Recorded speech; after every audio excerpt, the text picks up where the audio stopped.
Sairam electronics and batteries आणि Bajaj finance घेऊन येत आहे आपल्यासाठी भव्य लकी ड्रॉ.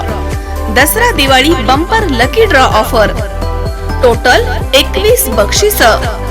पहिला बक्षीस बजाज प्लॅटिना, दुसरा बक्षीस LED टीव्ही, तिसरा बक्षीस फ्रीज, चौथं बक्षीस मोबाईल, पाचवं बक्षीस सायकल आणि बरीच बक्षीस. ऑफर कालावधी 1 ऑक्टोबर ते 30 November. 0% down payment. Sairam electronics and batteries, Rahuri. Chaitanya दूध, आपल्या परिवारासाठी पिशवी बंद शुद्ध दूध, गाईचं शुद्ध गावरान तूप.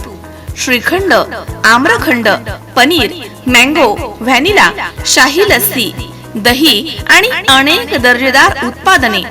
तसेच चैतन्य ॲक्वाची पाणी बॉटल. चांदवड येथील भाजपचे नेते आणि जिल्हा परिषदेचे माजी सदस्य आणि कृषी उत्पन्न बाजार समितीचे माजी सभापती डॉक्टर आत्माराम कुंभारडे यांनी कार्यकर्ता मेळावा बैठकीमध्ये येत्या 2 दिवसात जो काही निर्णय घेऊ तो सर्व कार्यकर्त्यांना मान्य असेल का असा सवाल करत सर्वांनी हात उंचावून त्यांना पाठिंबा दिला. तर एकच फॅक्टर कुंभारडे डॉक्टर या घोषणांनी चंद्रभागा लॉन्स परिसर दणानून सोडला. यावेळी डॉक्टर कुंभारडे यांनी 10 वर्ष एकनिष्ठ राहून विद्यमान आमदार डॉक्टर राहुल आहेर यांना आपण साथ दिली आणि त्यांनी तर कधी जनतेचे आणि मतदारसंघामधील नागरिकांचे फोन उचलले नाही. मात्र चांदवड इथे राहत असल्यानं रात्री बेरात्री पोलीस स्टेशन, तहसीलदार कचेरी, पंचायत समिती या माध्यमांमधून जनतेची कामं केली. मात्र डॉक्टर आहेर यांच्याकडनं दरवेळी सावत्रपणाची वागणूक दिली गेली. त्यांना निवडणुकीच्या तोंडावरती चांदवड देवळा भागामधील उमेदवार म्हणून केदा आहेर यांचं नाव दिसले तर भूषण कासलीवाल किंवा बाळासाहेब माळी यांचं नाव का दिसलं नाही असा सवाल करून केदा आहेरांना देखील त्यांनी फसवलंय. दोनही निवडणुकीमध्ये मनापासून काम केलं, त्यांच्या विजयामध्ये आमचाही सिंहाचा वाटा आहे. मात्र त्यांनी आम्हाला पाहिजे तशी वागणूक दिली नाही अशी खंत व्यक्त करून येत्या 2 दिवसात जो निर्णय घेईल तो सर्व कार्यकर्त्यांना मान्य राहील ना असा सवाल करून मी रडणारा कार्यकर्ता नाही तर लढणारा कार्यकर्ता आहे असं प्रतिपादन डॉक्टर आत्माराम कुंभारडे यांनी कार्यकर्ता मेळाव्यामध्ये केलं आहे. तर आमदार डॉक्टर राहुल आहेर यांनी चांदवड देवळा मतदारसंघामधील प्रलंबित पाणी प्रश्नावरती काय काम केलं याबाबत त्यांनी सांगावं असं देखील डॉक्टर कुंभारडे म्हणाले. चांदवड देवळा चंद्रभागा लॉन्स इथे चांदवड देवळा मतदारसंघामधील विधानसभा निवडणुकीमध्ये उमेदवारी संदर्भात आणि भविष्यामध्ये राजकीय वाटचाल ठरवण्यासाठी कार्यकर्ता बैठक संपन्न झाली.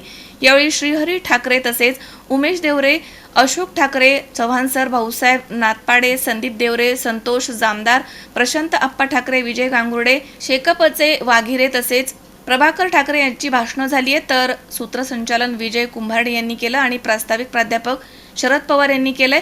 व्यासपीठावरती डॉक्टर आत्माराम कुंभारडे, सुशील पलोड, प्रभाकर ठाकरे, प्रकाश जाधव, सीताराम मांदळे, गोरख ढगे तसेच मनोज बांगरे, संजय पगारे, रावसाहेब गांगुर्डे, बाळासाहेब कावळे, राजेंद्र ठाकरे, विठ्ठल चव्हाण आदींसह मान्यवर उपस्थित होते. मेळावा आणि कार्यकर्ता बैठकीस प्रचंड गर्दी होती. तर चंद्रभागा लॉन्सचे सभागृह पूर्ण भरलं होतं.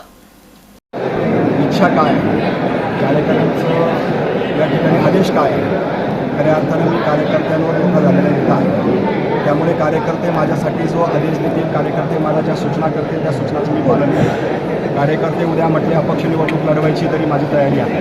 कार्यकर्ते म्हटले चांदवड देवळा विकास आघाडी तयार करून त्या ठिकाणी सर्व पक्षांना एकत्र येऊन आपण त्या ठिकाणी निवडणूक लढावी ती पण माझी तयारी आहे. अन्यथा कार्यकर्त्यांनी जर मला सांगितलं की नाही डॉक्टर साहेब यावेळेस आपण कोणाला तरी चांगल्या व्यक्तीला पाठिंबा दिला पाहिजे आणि त्याला या मतदारसंघाच्या विकासासाठी निवडून आणलं पाहिजे, त्याबरोबर पण माझी जाण्याची भूमिका आहे. परंतु ही निवडणूक लढवावी ही माझी इच्छा आहे.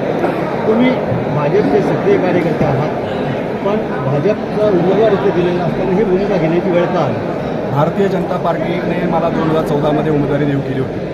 माननीय विनोदजी तावडे साहेबांनी माझा मतदारसंघामध्ये त्या ठिकाणी प्रवेश केला आणि तो प्रवेश देताना अशीच चर्चा झालेली होती किंवा अशीच कमिटमेंट झालेली होती की त्यावेळेस मला उमेदवारी देणार, म्हणूनच माझा प्रवेश त्या ठिकाणी मतदारसंघामध्ये झाला. पण दुर्दैवानं त्या ठिकाणी शेवटच्या काही काळामध्ये त्या ठिकाणी डॉक्टर राहुल आहेर यांना उमेदवारी त्या ठिकाणी देण्यात आली आणि राहुल आहेरांना त्या ठिकाणी उमेदवारी दिल्यानंतर ते निवडून आले. 2019लाही पुन्हा भारतीय जनता पक्षाने माननीय सन्माननीय गिरीशरावजी महाजन साहेब यांनी सांगितलं की तुम्हाला उमेदवारी देतो, म्हणून मी त्यावेळेस पूर्ण तयारी केलेली होती आणि त्यानंतरही माझी शेवटच्या मिनिटाला पुन्हा उमेदवारी त्या ठिकाणी देण्यात आली नाही.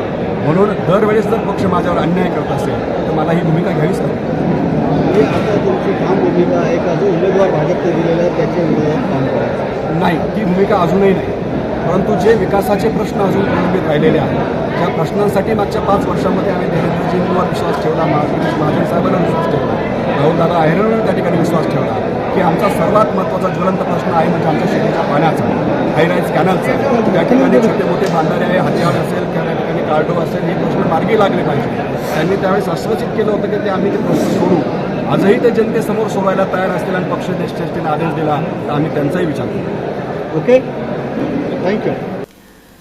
संजय जाधव, C24 तास, चांदवड, नाशिक.